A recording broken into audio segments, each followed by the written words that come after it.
Nuk vlen ky lloj, sepse nuk...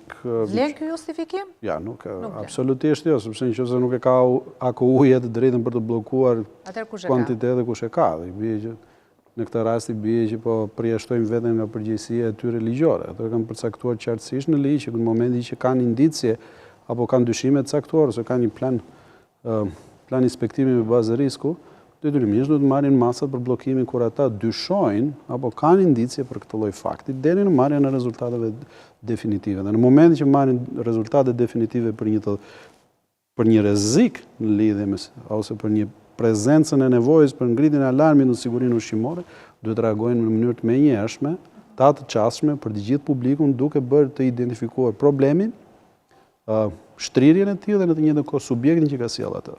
Këto janë pasojë të cilët çdo operator ushqimor duhet të ketë në momentin që merret me biznesin e ushqimit, që gjithmonë do të jetë ekspozuar, gjithmonë do të jetë i kërcënuar dhe me faliment në momentet e caktuara kur cënohet siguria ushqimore.